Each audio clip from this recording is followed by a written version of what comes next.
안녕하세요. 화성시의회 최청환 의원입니다. 지역구는 우정장안 8탄이고요.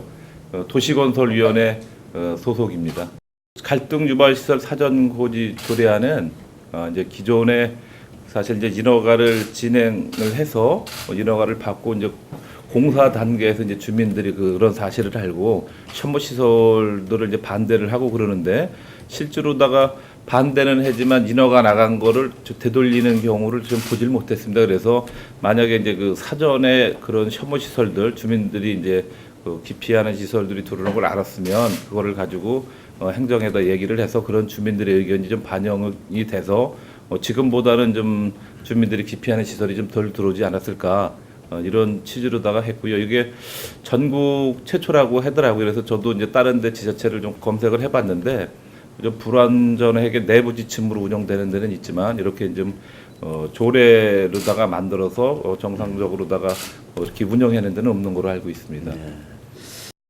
제가 올 3월에 이제 공유경제 활성화 이제 조례를 만들었는데 이거는 이제 예를 들어서 예를 들면 지역에 이제 체육관을 가지고 있는 기업이 있는데 이 그 체육관을 그 지역 주민들한테 이제 개방을 해가지고 같이 쓰게 하고 있는데 이거를 지금 기존의 조례로다가는 그런 경우에 이제 그 체육관의 이제 어떤 시설 유지비라든가 이런 거를 지원할 수 있는 근거가 없었습니다. 그래서 이제 그런 경우에 이제 예를 들어서 체육관이 뭐 5억짜리다 이런 거를 개방을 다 해주는데 지역 주민들한테 개방을 해주는데 뭐 형광등 나간 거라든가 뭐 이런 것까지 다 그 기업에다 요구할 수가 없지 않습니까? 그래서 그런 거를 좀 지원을 해주면 가지고 있는 물적 자산이라든가 이런 것들을 좀 공유를 해서 조금 더 시에 있는 자산, 지역에 있는 자산이라든가 시에 있는 자산들이 또 활성화가 되지 않을까 이런 취지로다가 해서 이제 조례를 좀 발의를 했었고요.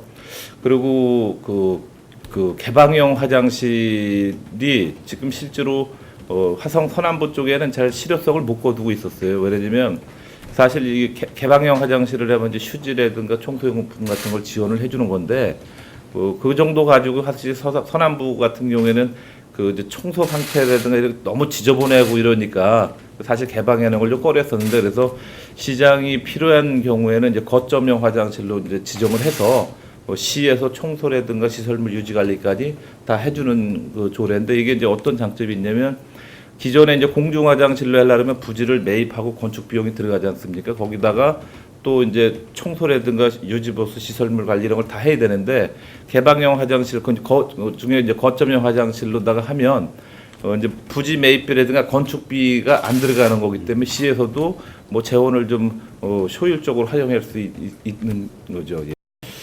제가 화성 이제 작년 9월에 이제 당선되고 이제 얼마 안 돼서 화성시의 이제 문제가 동서간의 이제 불균형이지 않습니까? 근데 이제 동서간의 이제 균형 발전 이런 차원을 넘어서 화성시가 맥켄제스에게는 세계적인 도시가 되고 그러기 위해서는 결국은 화성시 서부 쪽, 남부 쪽이 어떻게 발전하고 채워지냐에 따라서 화성시가 정말 가치가 있는 세계적인 도시가 되느냐 안 되느냐가 결정이 날 거라고 생각을 합니다. 그래서 화성시의 동서간의 균형 발전 차원으로 도시의 완성이라는 주제를 가지고 시정 질문을 좀 했었고 또 그 이후에도 이제 이 화성 서남부 쪽에 이제 대중교통에 관련된 문제들 그런 것들이 뭐 어떤 투자 이런 개념보다는 복지 차원에서 접근을 좀 해야 된다 이런 주제로다가도 시정질을 했었고요. 또 행정상의 좀 문제점들 여러 가지 이제 뭐 비봉의 이제 체육시설 같은 경우에 좀 어떤 문제점이라든가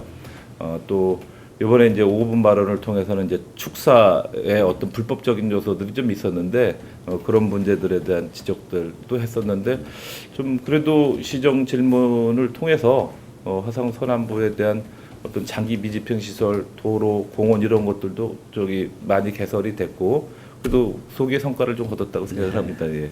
제가 일단 제 지역구인 이제 우정장안 8탄 지역이 좀 사실 상대적으로 많이 낙후가 됐습니다. 그래서 화성시가 급속도로 발전을 하고 있었지만은 우정장안 8탄 같은 경우에는 뭐 한 15년 전보다도 오히려 인구가 줄거나 이제 정체되어 있는 상태거든요. 그래서 좀 그 살기 좋은 우리 지역구를 좀 만들자 이런 그 공약으로다가 했고 세부적인 거로다 이제 아까 제가 이제 그 조례도 만들고 그랬지만 혐오 시설 같은 것들 그런 것들이 너무 많이 들어오고 그러는데 그리고 이게 화성시 서남부의 문제이기도 합니다. 왜냐면 그 주민들이 싫어하는 시설로다가 채워지고 나면 그 다음에 들어올 수 있는 것들이 그런 비슷한 그 기피 시설들밖에 들어올 수가 없지 않습니까? 네, 그래서 그런 것들을 첫 번째로 좀 막고 그 다음에 좀 청정 시설들 주민들이 좋아하는 시설들 이런 것들로 다 채워 나가야 된다. 이게 이제 저의 이제 기본적인 취지였었는데 그 폐기물 처리 시설 같은 경우에도 이제 운평리, 화산리 같은 데는 좀 막았고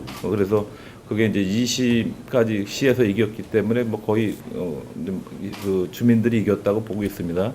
그 외에도 여러 가지 그 혐오 시설들 이런 것들을 좀 많이 막았어요. 근데 이제 지금 그거는 이제 의원으로서 좀 그 행정에 돌아가는 정보라든가 이런 걸 알고서 했던 거고 아까 같이 이제 그 갈등 유발 시설 이런 거를 사전에 고지를 해주면 이제 앞으로는 주민들이 알아서 자기들의 이제 목소리를 내겠죠. 이제 그런 부분이 좀 잘 이루어진 거라고 보고요. 그리고 우리 그 우정장안 8탄 지역이 이제 특히 대중교통이 약했었는데 시외버스가 다녔었어요. 근데 그거를 한 30년 만에 이제 시내버스로 다 좀 전환을 좀 했고요.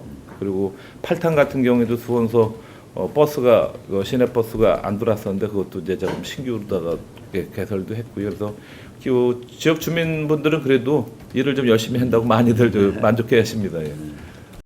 사실 지역 주민분들이 저를 이제 좀 그 표를 많이 주셔가지고 제가 그 시의원들 중에서 가장 이제 최다 득표를 했어요. 득표율로다가 그래서 지역을 위해서 처음에 그 마음 먹고 그 출마를 했을 때 이제 정치는 이제 봉사라는 그런 마음으로다가 이제 그 출마를 했었고요. 지금도 그리고 지역 주민들과 어떤 신뢰를 좀 중심으로 해서 지역 주민들이 민원을 주는 거를 단 한 건도 소홀히 해본 적이 없이 최선을 다해서 이제 처리하고 있습니다. 앞으로도 지역 발전과 주민들의 이제 편익을 위해서 최선을 다하겠다는 말씀을 좀 드리겠습니다.